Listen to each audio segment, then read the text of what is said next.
noches, ¿cómo les va? Gracias por acompañarnos como siempre, soy Carlos Brown.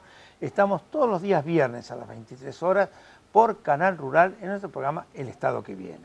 Bueno, siempre lo decimos, lo vuelvo a señalar hoy, queremos estar con ustedes analizando temas de la actualidad, temas de la vida política, social, económica, de la vida productiva, y siempre buscando, digamos, protagonistas y buscando soluciones, que es lo que en definitiva creo que a todos ustedes les interesa. Y los otros días sucedió algo muy interesante en la vida política de la capital federal y del país, que fue la presentación de M21. M21 en realidad no era presentación, porque ya viene de bastante tiempo más atrás, pero de una de sus revistas que determinó un hecho político. Y ese hecho político fue la presencia de una cantidad muy grande de referentes del peronismo, conjuntamente con la disertación del gobernador de la provincia de Salta, Uturbey, y el jefe de la bancada de senadores, Miguel Pichetto. Y fue presentado por Hugo Quintana. Hugo Quintana es el hombre que ha motorizado este M21 a través de una revista, que era también la presentación de uno de sus números. Y bueno, hoy lo tenemos aquí. ¿Cómo te va?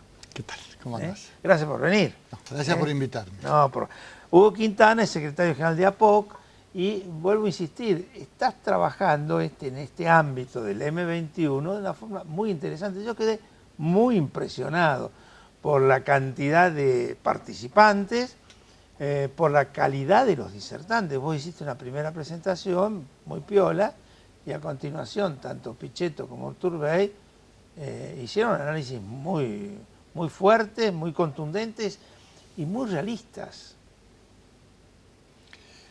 Yo creo que es el momento de no repetir los errores que hemos repetido desde el peronismo y desde todos los gobiernos del 83 hasta la fecha. Si vos te fijás, todas las variables económicas y sociales están peor. Gobernó el radicalismo, con su variante de Cambiemos y de Alianza, el peronismo en otras oportunidades, con dos presidentes totalmente diferentes como Menem y Néstor y Cristina Kirchner, y nos va mal. Si nosotros seguimos haciendo las mismas cosas, el resultado va a ser el mismo. Parece de perogrullo, pero seguimos haciendo. Y hasta podemos sentarnos con una tarotista y decir cuándo va a ser la próxima crisis, porque esto parece que estamos predestinados. ¿Y cuál es nuestra teoría? ¿Cuál es el camino que tratamos de transitar con muchas dificultades? Es del consenso.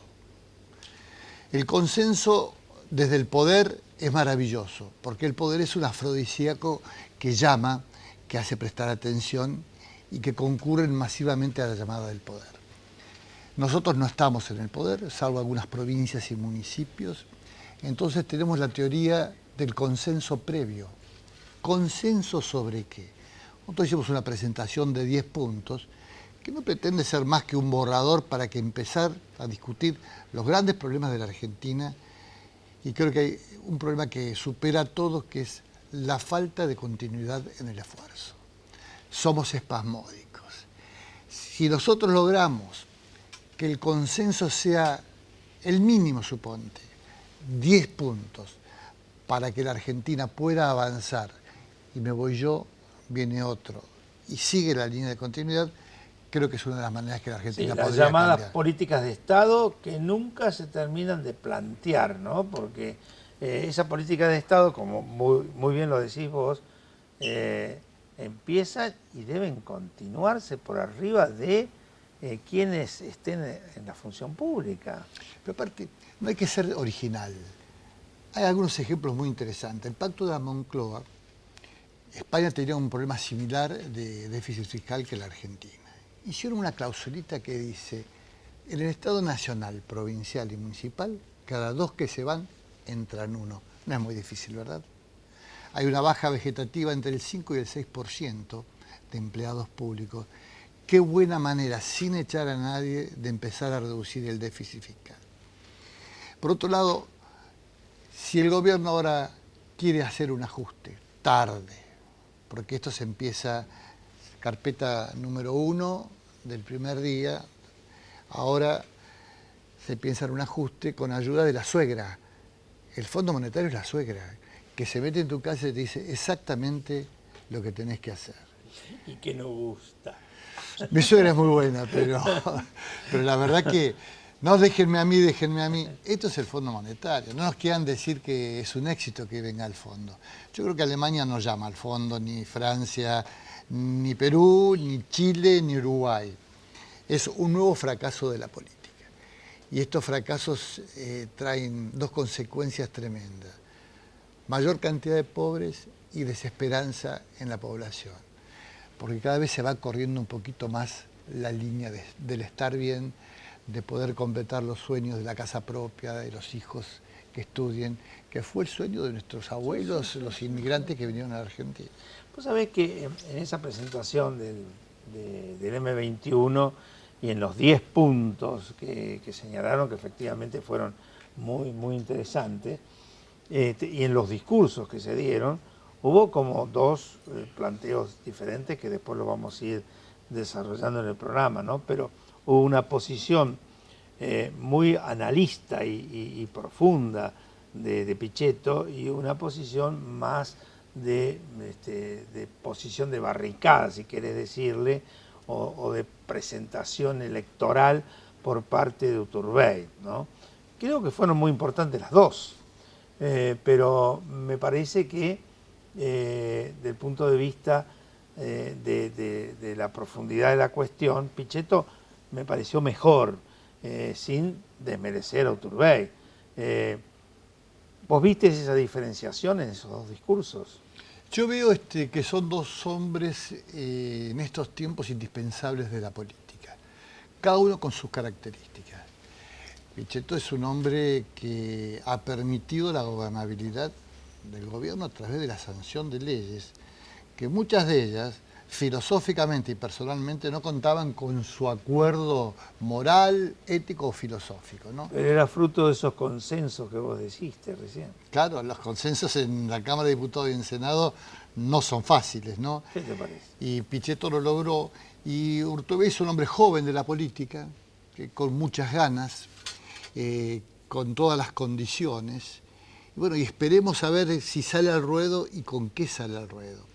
Yo creo que el peronismo no kirchnerista va a tener varios candidatos, que me parece que es lo mejor que le podría pasar al peronismo. 4, 5, 3, 2, no sé cuántos, tratando de elaborar y de explicar un plan que consista no solamente en el consenso. ¿Consenso para qué? ¿Qué país queremos? Si nos va mal en la política, ¿no habría que reformar la política? No me digan que una boleta de papel o electrónica es el cambio. El cambio es discutir, por ejemplo, la financiación de los partidos políticos, o, por ejemplo, el sistema presidencialista. ¿Nos va bien? Sistema presidencialista hay en Estados Unidos y en los países latinoamericanos, en ningún otro lado. Y pareciera que es bueno este sistema cuando hay dos partidos, republicanos y demócratas, como en Estados Unidos. Peronismo y radicalismo, como hubo acá. Yo creo que hay que estudiar muy profundamente, hasta en una reforma constitucional, qué sistema político queremos. Y que no sea el negocio de dos personas, que sea lo que necesita la Argentina para tener un mejor sistema político. Hugo, vamos a hacer nuestro primer corte. ¿Cómo no? Adelante, señor director.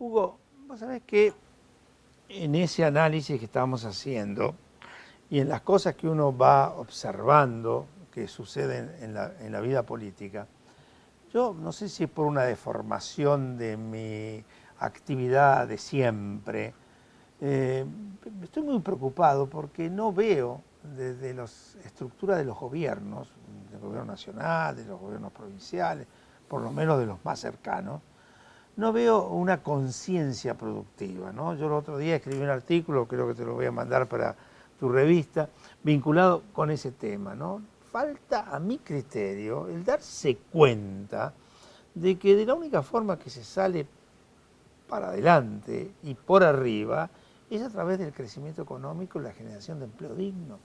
No hay otra forma. Lo otro es coyuntura, circunstancias, momentos, pero no puede ser lo permanente bajo ninguna circunstancia porque se transforma en algo absolutamente indebido que destruye la cultura del trabajo y genera situaciones como la cultura financiera y todas estas cosas que son altamente negativas bajo todo punto de vista. ¿Compartís este planteo? Si yo tuviese que definir los dos grandes problemas de la Argentina, desde mi punto de vista, el primero es la desigualdad. Porque detrás de la desigualdad está todo. Bien. La corrupción, de acuerdo, totalmente. Y el otro, la matriz productiva argentina. Nosotros hicimos el año pasado un trabajo sobre el costo argentino. Porque el gobierno recalcaba que el costo argentino se debía al costo laboral. Y esto no es así. Por supuesto que el costo laboral incide cuando el empleado está en negro, es diferente, cuando no tiene los aportes, etc. La baja productividad se debe a que no pudimos mantener en el tiempo una política productiva. A ver, la Argentina en sus años de oro producía granos y llenaba el mundo de granos.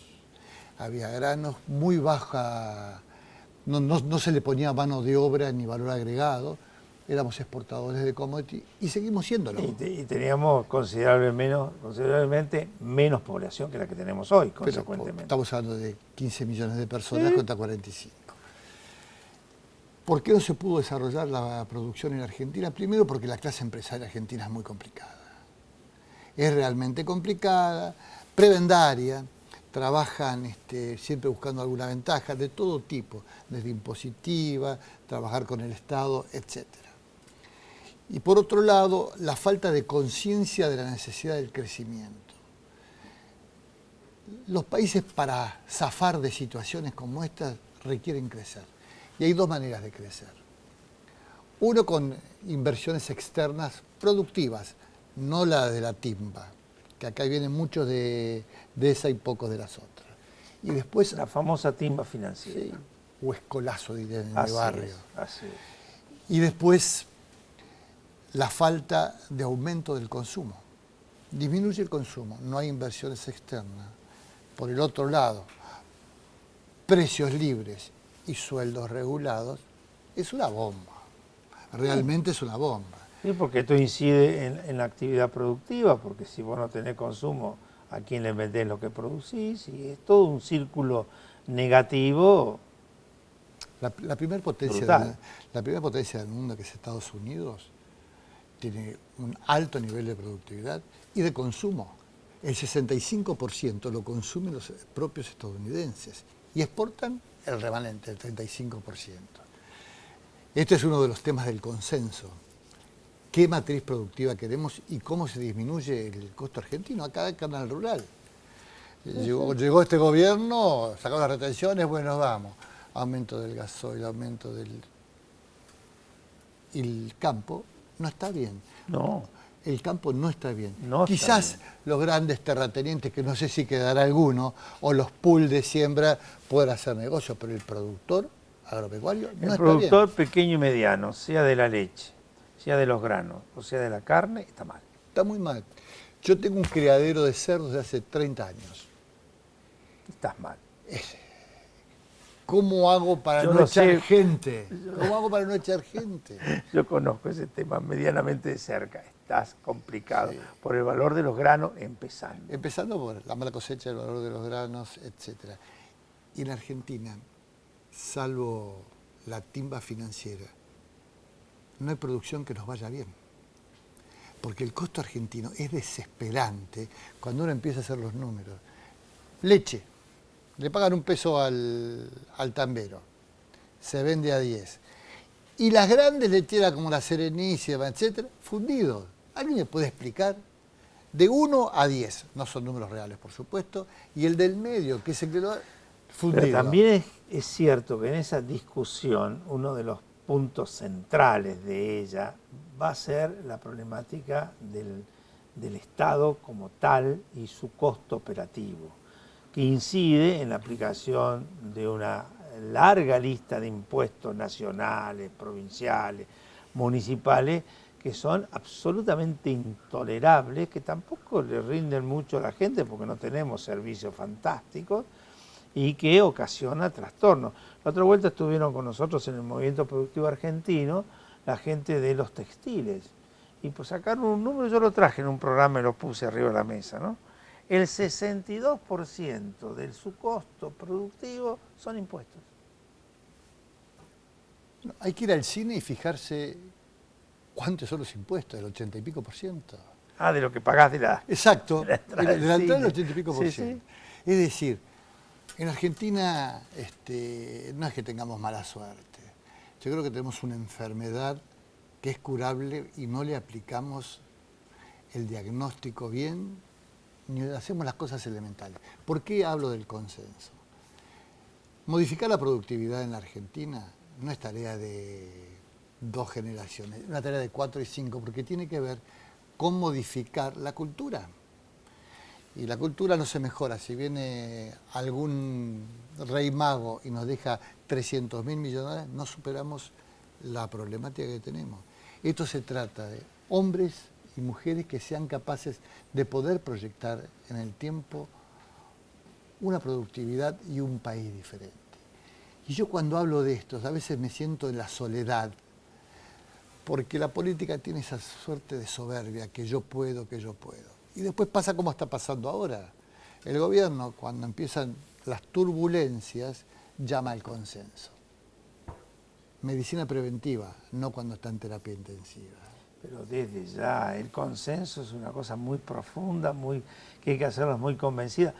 En una ocasión funcionó como consecuencia de la tremenda gravedad de la crisis. Doctor Duhalde, 2002. Ahí funcionó, pero estábamos todos tan asustados. Fue un buen modelo casi de un gobierno parlamentario. Sí, un gobierno parlamentario. Yo era diputado en aquel entonces, nosotros lo elegimos a Rodríguez A, nosotros lo elegimos a Duhalde. Eran presidentes elegidos por la Asamblea Legislativa. Así es. ¿No? Pero Duhalde tuvo la claridad de concepto de decir, esto lo tengo que hacer en una mesa. Y apareció la iglesia. Y la iglesia fue... Los cultos, todos los cultos. Los cultos, la iglesia católica y los cultos. Exacto, sí. Y bueno, así funcionó. Vamos a nuestro último corte. ¿Cómo no?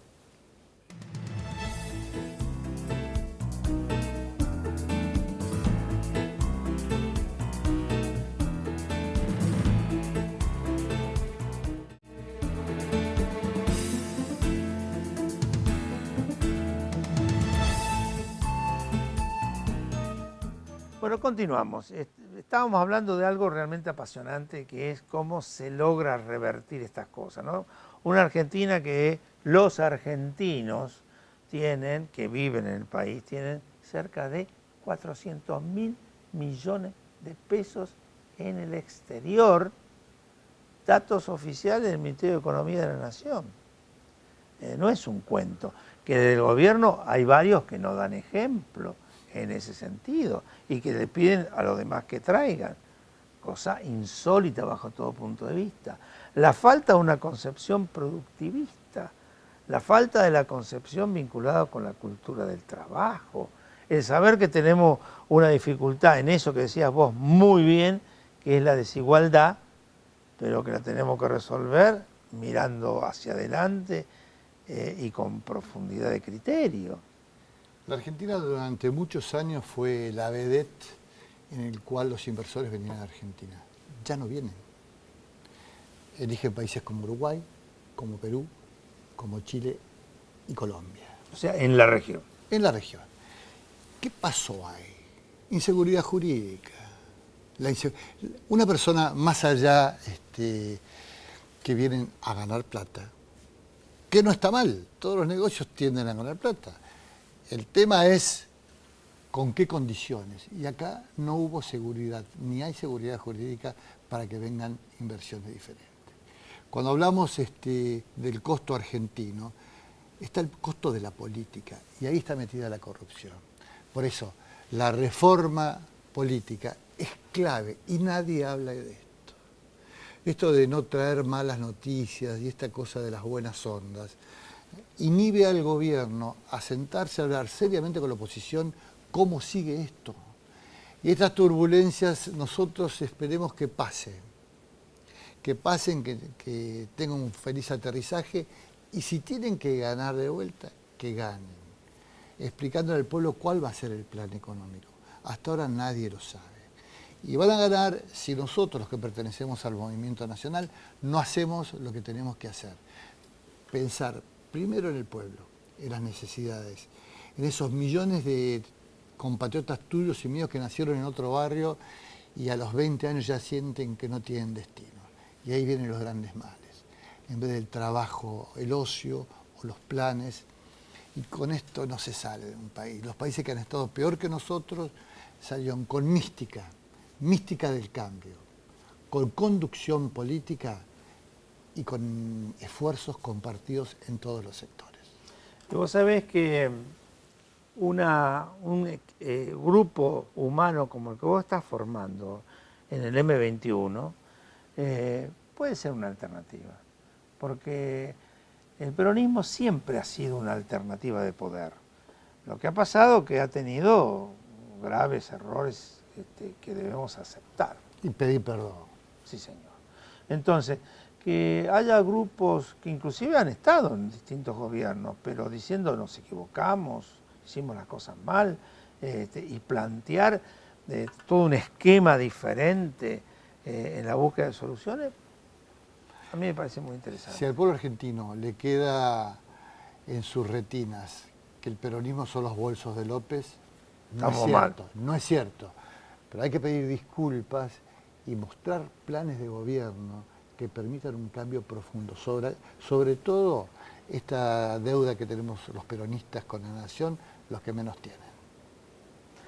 El haber dejado 30% de pobreza, un gobierno que se tildó de peronista, no es un buen mensaje para nuestros compañeros y compañeras. 3 gobiernos o 3 partidos políticos, el peronismo, el radicalismo y Cambiemos o el PRO, hemos fracasado en esto. El gobierno tiene 2 años y medio, vamos a ver si zafamos con eso. Y si no, la gente mira para el movimiento nacional. Hugo, muchísimas gracias y realmente creo que lo que estás haciendo está bueno. Vamos a seguir por ese camino. Y que metele para adelante porque puede por allí aparecer una salida que el país necesita, porque no te puede quedar solo con un sector, tiene que haber varios que expresen diferentes pensamientos. Absolutamente. Gracias a vos. A todos ustedes los esperamos el viernes que viene.